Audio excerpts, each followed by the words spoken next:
All right, so we're going to start chapter 6. I broke it up into two parts, chapter 6, because the material is a bit challenging. So the first part of chapter 6 that we're going to talk about is called acoustic immittance. And this is an objective tests that are used to test hearing, and they are a standard part of the audiological test battery. So just like every audiologist does pure tone screening to find the thresholds of someone's hearing, we always do speech recognition to determine someone's speech recognition abilities. And finally, we do acoustic immittance testing. So this is an objective test of the middle ear system.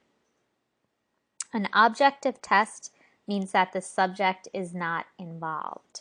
Okay, so with pure tone audiometry, the subject had to participate, where we'd send a beep in and the subject would raise his or her hand. Same thing with speech. We would say words and we would expect the subject to repeat the words. Now this is an objective test. It means the patient does nothing but sits. So all we need the patient to do for this testing is to sit quietly, and we place a probe in their ear and the probe does the testing. So it's a routine part of the audiological test battery. It's important for identifying abnormalities, mainly of the middle ear. And we look at various pathologies and their acoustic impedance on the tympanic membrane. So if you remember, the tympanic membrane is the eardrum. It marks the border from the outer ear to the middle ear. Acoustic immittance is like an umbrella term, and it encompasses three things: impedance, compliance, and immittance. So impedance is like stopping energy flow. Compliance and immittance are allowing energy flow. And they're made with, our tests are collected using an acoustic immittance meter, also known as a tympanometer. So the first test that we're doing is static acoustic compliance, and it's a measure of the mobility of the tympanic membrane to a given value of air pressure in the external ear canal. So to do this test, we're going to place a probe inside a person's ear, and we're going to send pressure in, and we're going to take a measurement. Now, I'm going to go more in depth with these as the PowerPoint goes on. The second measure that acoustic immittance covers is called tympanometry. And tympanometry is a measure of the middle ear pressure. It's basically a measure of the mobility of the tympanic membrane. So we need the tympanic membrane to be mobile, because that's how sounds get from air through to the middle ear and into the cochlea. So when there are pathologies such as fluid in the middle ear, the tympanic membrane doesn't move so well. So tympanometry is a test of how the tympanic membrane moves. And the last measure that we look at when we're doing acoustic immittance is the acoustic reflex, and that's the contraction of the middle ear muscle in response to sound. So the acoustic reflex is a reflex, just like if I were to throw a ball at you, you would flinch, right? You have no control over it. The acoustic reflex is when there's a loud sound like a clap or a bang, a little muscle in your middle ear contracts and it stiffens the middle ear system, and it decreases the compliance or the ease of energy flow. And we can measure that also with acoustic immittance. So to measure acoustic immittance, there is a probe that has 3 small holes in it. Okay, so the prong with 3 holes, you put a plastic tip over it and you insert it in the ear canal. And you have to get an airtight seal. So you would pull someone's pinna back and you would push the probe in, and you would kind of like give it a little bit of a twist to get it in there good. And you're not going to hurt the person. Nothing's going to be put into too far where it would cause damage. This sits in the outside of the ear canal, but you need to get like a good insertion. And there are different tube sizes for children or adults, or depending on how big or small you are. This is a picture of the acoustic immittance meter. So here's our tympanometer. Basically, that's like, it's sort of like its nickname or whatever. but it's the acoustic immittance meter because it could do all sorts of things. And here are some tips. So they have tips for every size. And then here would be the probe. So you would place the probe in the person's ear, and then you would basically click start, and air pressure would be sent in. Okay, so the 3 tubes. The first tube is connected to a miniature loudspeaker that emits a pure tone, usually around 220 hertz, or more commonly 226 hertz. So there's a probe, an opening with a loudspeaker that sends a sound in, a pure tone, at a low frequency at 226 hertz. Now then there's another tube that has a tiny microphone in it that picks up recordings of sound energy in the ear canal. So an incident wave is sent in by the loudspeaker, and the reflected wave, the energy, is recorded from the tympanic membrane by the microphone. The third tube is an air pump that pressurizes the ear canal, and this is measured in decapascals. So these 3 tubes are working at the same time. There's pressure put in.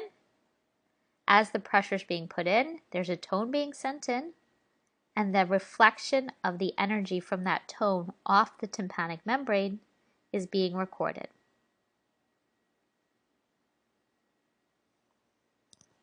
To perform static acoustic compliance, first you would look in a person's ear and you would make sure that it was clear of wax or debris, because any little wax or debris could get into one of the probes and clog the probes, and that would affect the measurement.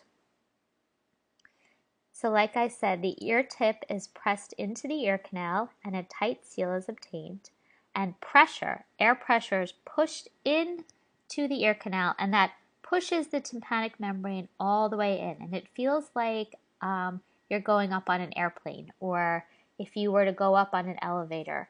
You know how when you go up really fast on an elevator, your ears feel like they're going to pop? They're not popping, there's just a pressure difference. So that's what tympanometry feels like. There's a pressure put in, and your tympanic membrane is pushed as far forward as it can, and then the pressure is removed, and your tympanic membrane is pulled back as far as it can. And as the pressure is put in and the pressure is removed, measurements are being made. So like I said, we need to get a seal. You need to get an acoustic seal. You need to get an airtight seal. And if you don't get a seal, you're not going to get valid measurements, and the machine will say leak if there's no seal obtained. So if you see a leak on the machine, that means you need to take the probe out and you need to reinsert it, maybe trying with a different tip size. Like I said, once you have a seal, air pressure is pushed in to 200 decapascals, and your tympanic membrane is pushed forward. Then we make our first measurement. We make a measurement of the volume between the probe tip and your tympanic membrane pushed all the way in. So when the tympanic membrane is immobilized, it's immobilized because it put all that air pressure in it. By the positive air pressure, the compliance, the ease of movement of the outer ear is measured. So we get a value, and normal values are between 0.3 milliliters and 3. Any hole in the tympanic membrane, you're going to get a much higher ear canal volume than 3.0.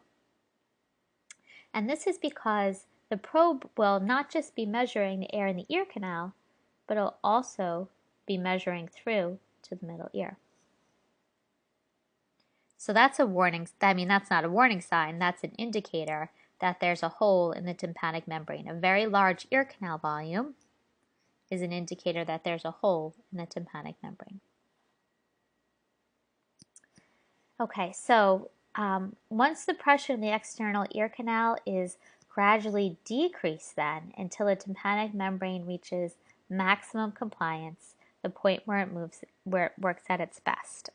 And that's called the static acoustic compliance. So first things first, we put the probe in the ear, we get a seal. We put 200 decapascals of air pressure in, and we take a measurement. We take the ear canal volume measurement. and we want to see between 0.3 and 3.0. If we get a really big volume, that means there's a hole in the tympanic membrane. Let's go back to everything being normal. So there's no hole. We get a normal value for ear canal volume. We have plus 200 decapascals of air pressure in the ear canal. Now what the probe does next is it removes the air pressure. So it puts it back to 0 decapascals, which is normal atmospheric pressure, and it sucks it all the way back to negative decapascals. And all the while, there's a sound being sent in, and there's a recording of the energy measured being taken, the energy reflected off the tympanic membrane being taken. And our second measurement is the measurement of maximum compliance, of the best ease of movement of the tympanic membrane. And this is when the pressure from both sides of the tympanic membrane is equal and the tympanic membrane is immobilized. So this is the compliance, the peak. There's a broad range of normal compliance. So it would only be abnormal if it was a very, very large value or a very, very small value. But there are some differences between adults and children in age and gender. Now, you're going to get a printout of the compliance, the maximum compliance of the ear and the ear canal volume. And we want to see a nice peak. Let me see if I can find this.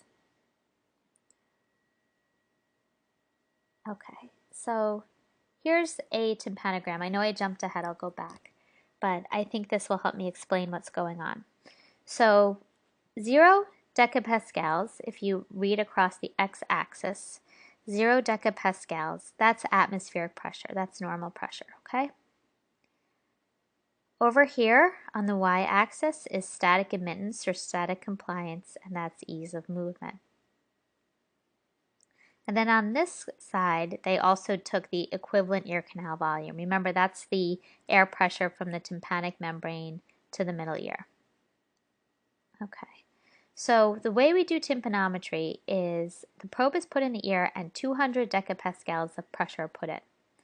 And then the measurement is made for the ear canal volume, and the 200 decapascals is removed. And as it's removed, there are measurements being made all along, okay?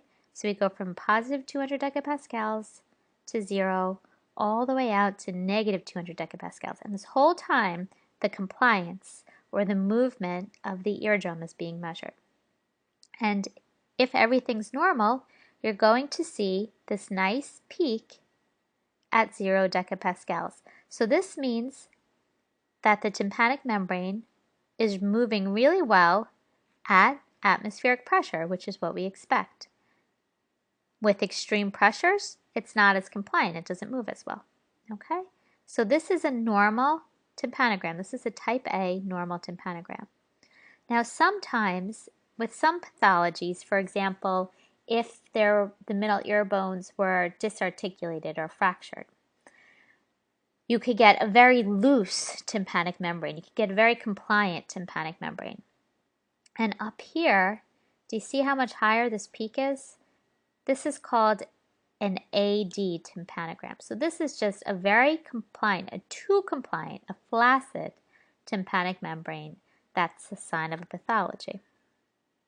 And down here, this is an AS. This is a stiff tympanic membrane. So this tympanic membrane is too stiff. It's not moving well enough to transfer sound. So an AS tympanogram, or a stiff tympanogram, there might be fluid in the middle ear that's obstructing the movement. Okay?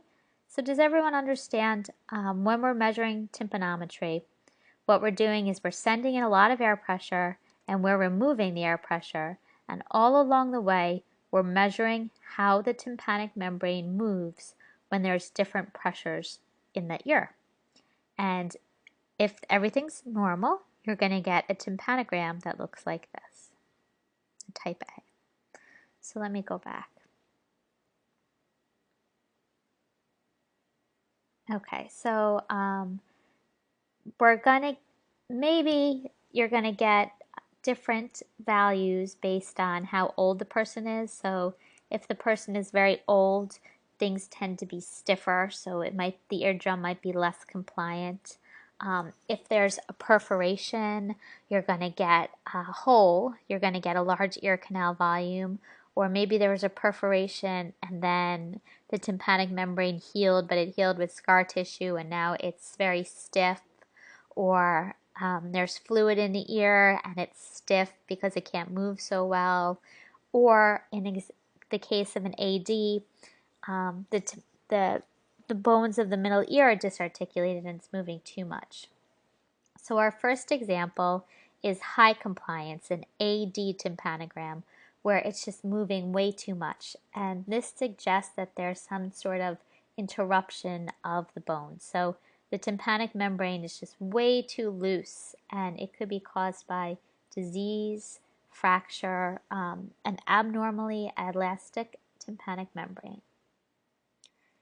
Now, if everything's normal, the tympanic membrane is going to vibrate its best when the pressure on both sides are equal at 0 decapascals. The further we move from 0 decapascals in a normal person, the less compliant the tympanogram. Okay, so this is everything I explained before. We record these measurements on a tympanogram. I keep talking about that. You have compliance on the y-axis, pressure on the x-axis, and they've been categorized by this famous audiologist Jerger in 1970. So the first curve that we're going to talk about, that I already spoke about, is the type A, the normal curve for patients that have normal middle ear function. And the point of greatest compliance, so the peak, was at 0 decapascals, and the curve is a large inverted V. Now, there was also the AS, where the peak is also at 0 decapascals, but the curve is much lower, it's stiffer, it's shallower, and that's when there's fluid in someone's ear, something's going, stiffening it up. There's also the type AD, where again the peak is at 0 decapascals, but the amplitude is way too high, so discontinuous or deep or flaccid tympanic membrane, so maybe a separation of the chains of the middle ear bones. Okay, so here we go again. This is an example of a tympanogram. Pressure, compliance, ease of movement. Pressure's put in, measurements are made, measurements are made, measurements are made, measurements are made as the air pressure's put in and then pulled back out. Normal, peak at 0 decapascals, so the tympanic membrane is moving its best at 0 decapascals. Over here, it's stiff, AS, and over here, it's too loose, it's flaccid, it's disarticulate, and AD. There are also type B tympanograms, and this is when the middle ear space is completely filled with fluid. And you can't even find a peak in compliance because there is so much fluid. So here's a tympanogram, and you see it's just a flat line. There's no peak because there's so much fluid back there, or there's a hole in the ear canal, and you can't find that point of greatest compliance. Okay, so there are three reasons you might get a type B tympanogram. The first is that there's so much fluid in the ear that the tympanometer can't even find a peak. Sometimes you might get a type B if you have debris or wax in the ear and it's clogging the probe, and the probe can't do its job, so it looks like you're getting a type B tympanogram when really the probe just needs to be cleaned. Another reason why you might get a type B tympanogram is if you have a very high ear canal volume, which is representative of a perforation. Then the probe might not be able to find a point of greatest compliance because it can't really suck, or measure movement of the eardrum because it's not moving with that pressure in. So you have a type B for fluid, you have a type B for debris in the ear canal, or you have a type B for a hole in the ear. You need to look at the values that you get from the tympanogram and the ear canal volume. The last type of tympanogram that we're going to talk about is the type C, and this is when the peak is in a negative area. So the peak of the tympanogram, or the maximum compliance, is occurring at a negative pressure and not at 0 decapascals.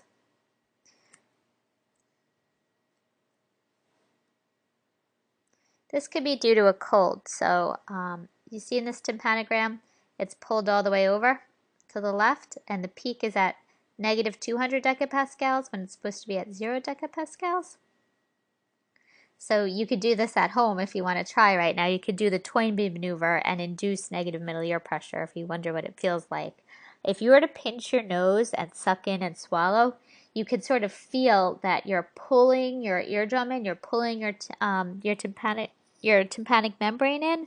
And if I were to record tympanometry as you did that, this is what it would look like. So when you're like all stuffed up with a cold and your ears feel, like you can't hear so well, you probably have this sort of tympanogram where it's your eardrum is just sucked in a little bit. There's also positive peaks, but that's, rare. If you were to like blow your nose out, that's not that common. Sometimes tympanometry is done with multifrequency. Multifrequency tympanometry would be testing them more like at 1,000 hertz or higher up, not just testing at 226 hertz. Right? So let's review. So tympanometry, there are 3 probes: the air pump, the microphone, and the loudspeaker. So the loudspeaker sends in sound, the microphone records how that sound gets bounced off the eardrum, and the other probe sends the pressure in.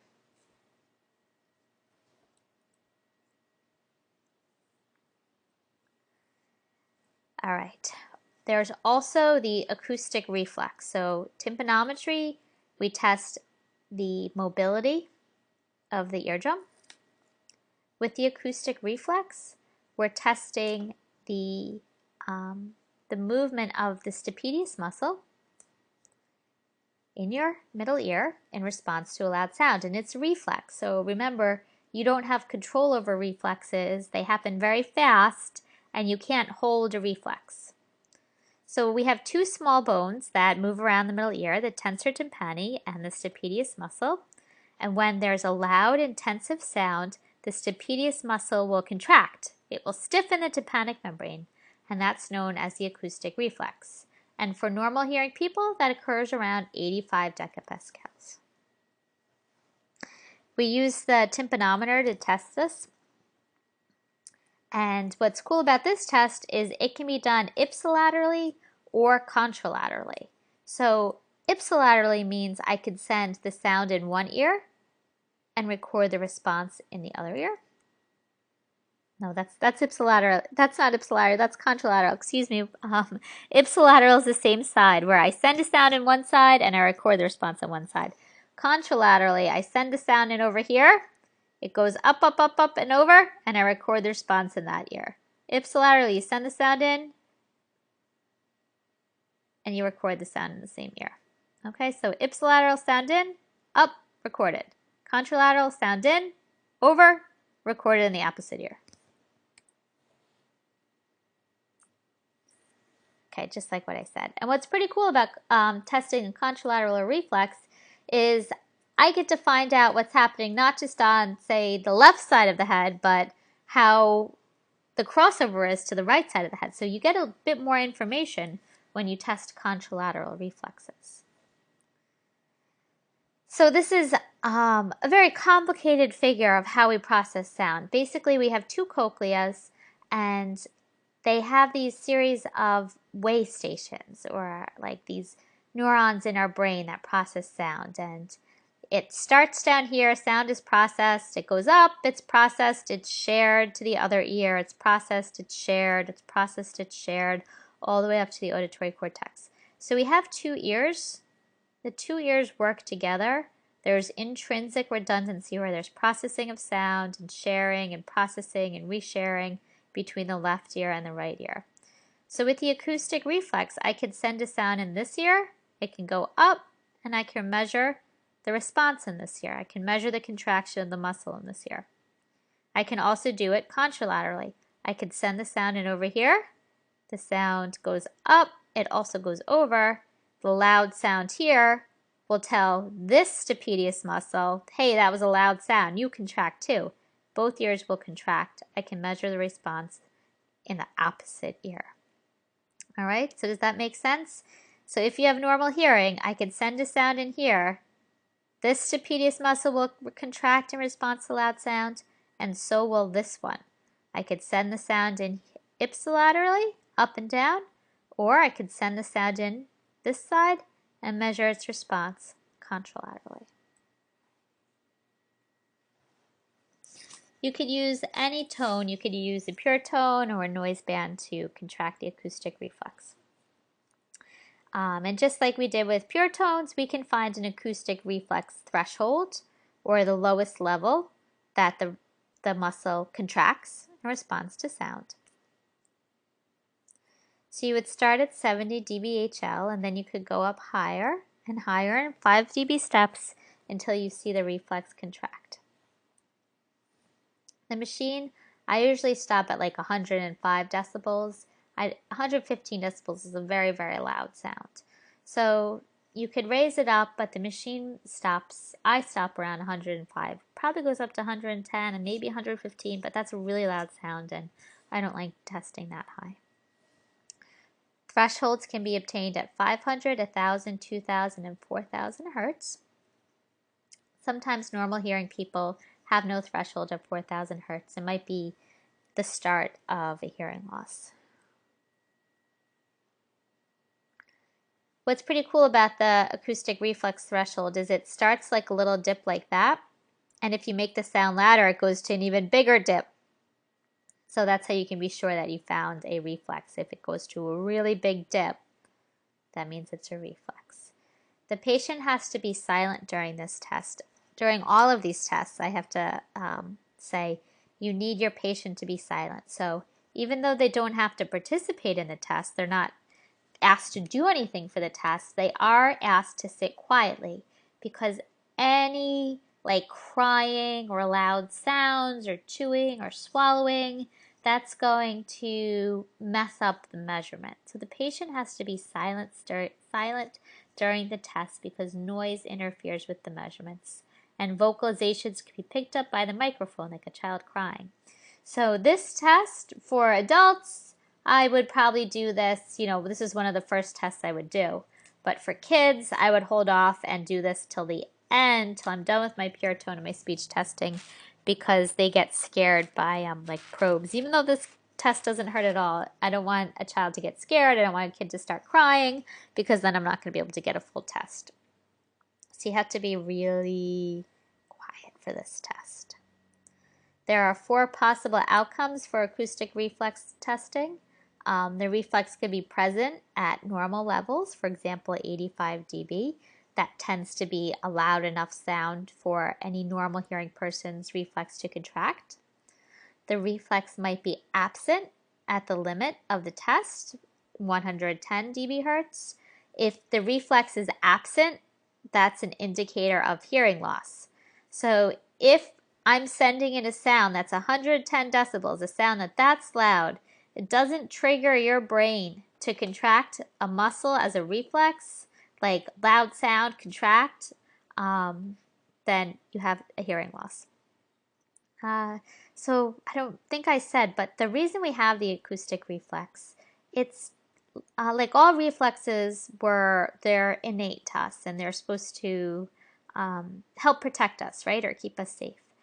So thousands and thousands of years ago, there weren't really any sounds that were loud enough to cause damage to our hearing, right? Can you guys think of any sounds environmentally that might be really, really loud that they would cause hearing loss that aren't man-made?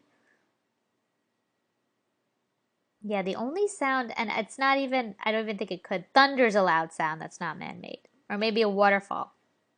But there were no tractor trailers and trains and all those other things that cause damage to our hearing. So our cochleas developed without any warning sign that we were doing damage to our ears.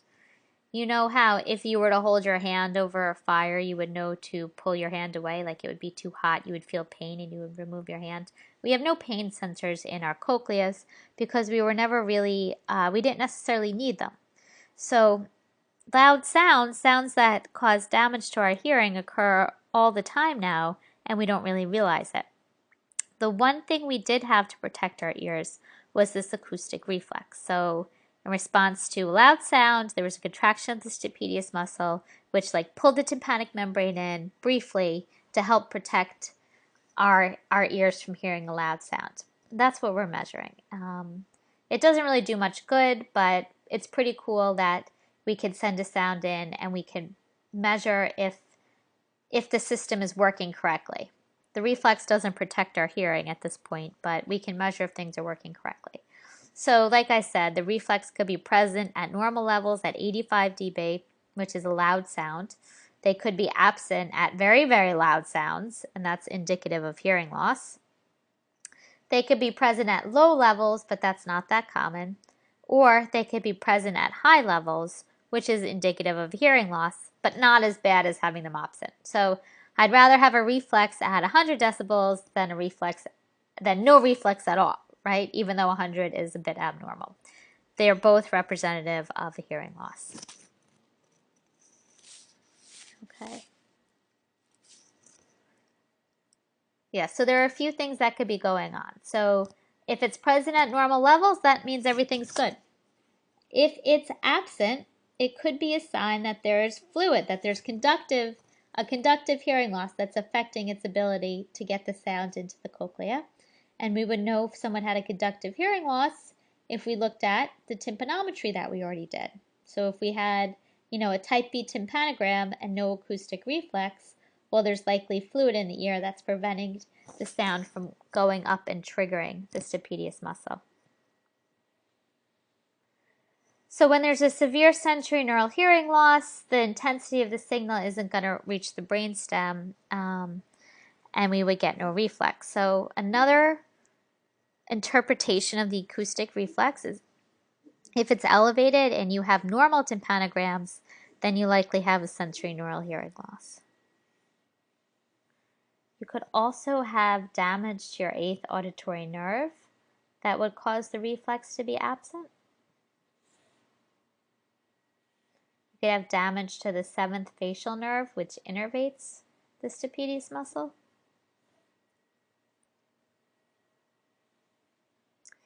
If the ipsilateral acoustic reflex pathway is normal, if the damage occurs in areas of the brainstem that house portions of the contralateral pathway, you might have ipsilateral reflexes bilaterally and absent contralateral reflexes.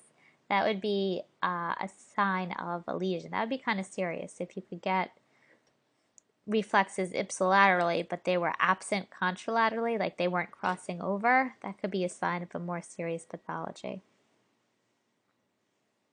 Or you could have a lesion in the auditory cortex.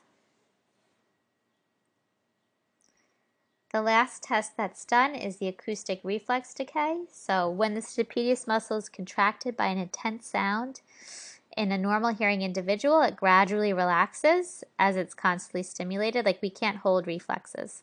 And normally this occurs at high frequencies.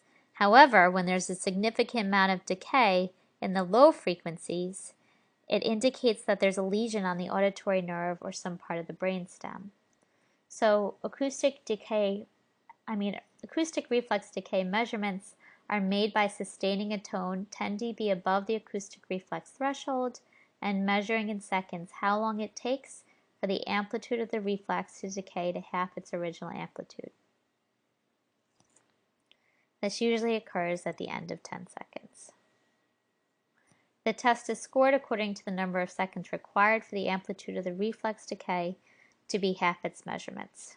And for subjects with normal hearing, the decay will be at 2,000 or 4,000 hertz, but not in the low frequencies. For subjects with lesions on the auditory nerve, the acoustic reflex will decay to half its original magnitude of the reflex within 3 to 5 seconds at 500 hertz because the nerve can't maintain the firing. Okay?